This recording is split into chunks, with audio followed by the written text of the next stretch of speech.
Hi, welcome back to the Uniquely Useful Studios. My name is Tracy Threlfall, and I am so happy and grateful that you've joined me here today on our Law of Attraction journey in real time, where we talk about the principles. We talk about what we think creates what we feel, and that the combination of our thoughts and our feelings are exactly what draws everything into our life, whether it is positive or negative.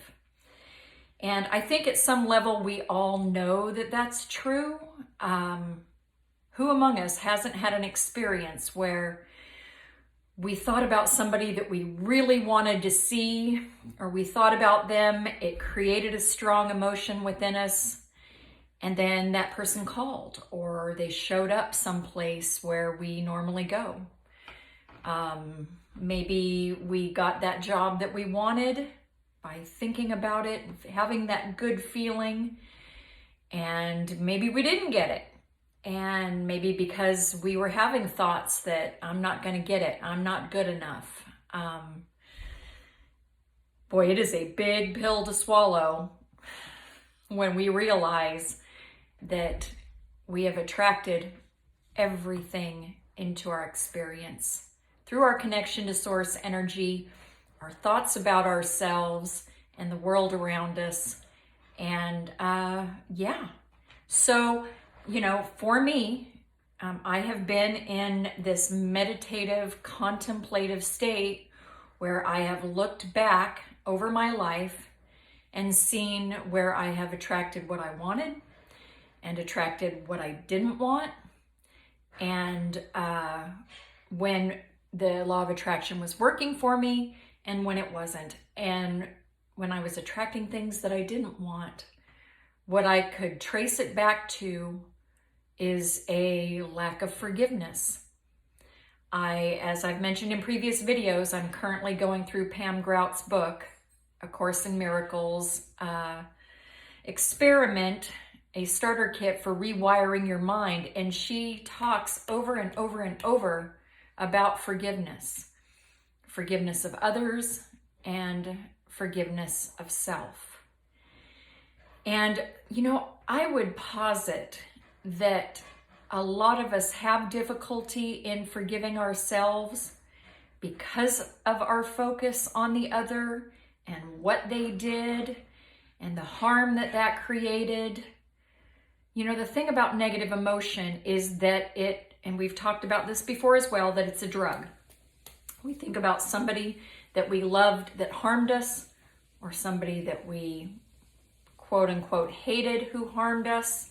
And when we think about that, our heart starts to race, our blood pumps faster, we get these hormones shot into our system, and we get an effect from that. And, we also get that with love.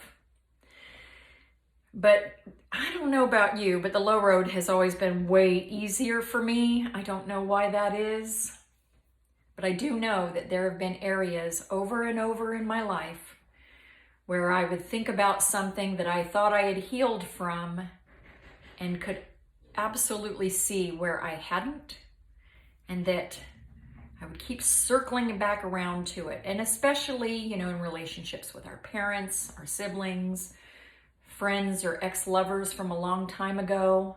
We think about that and it's that fish hook, it's that barb.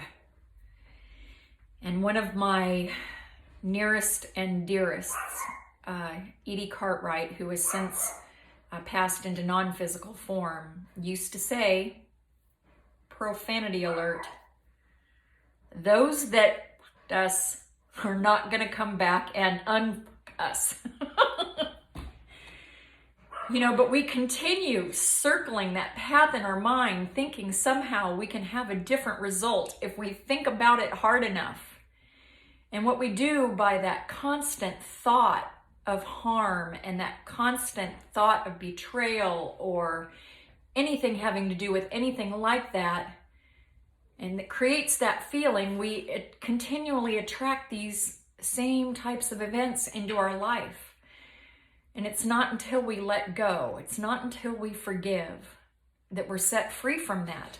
And so gently, I would suggest that if we don't have what we truly want in our lives, it is because of negative, resentful thoughts that we had from an event that occurred in the past.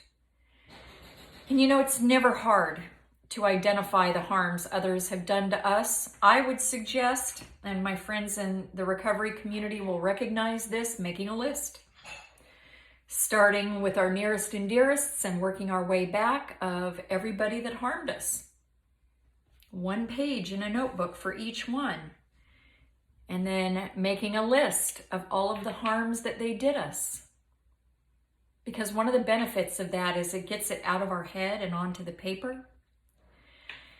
And then I would gently suggest another writing of what we did to them. Now, this is very difficult to do alone, because I don't know about you, but my finger naturally points outwards. I have joked in the past about my comfort with wearing the sterling silver V for victim on my head. If you'd had my life, if this had happened to you, you would fill in the blank. And, but here's the thing. Here's something that I have discovered over and over in the past, but it's come up recently very powerfully, is that if I don't identify what I did, what my part was, I will never be able to forgive myself for it. I was listening to an Abraham Hicks podcast, and there was a line in there that jumped out at me today. You cannot love yourself if you hate another. And one of my absolute favorite spiritual gurus, RuPaul Charles, says, honey, if you can't love yourself, how the hell are you going to love anyone else? Can I get an amen? Thank you, Mama Ru. So, I cannot love myself if I hate another, and if I can't love myself, I'm not going to be able to love another.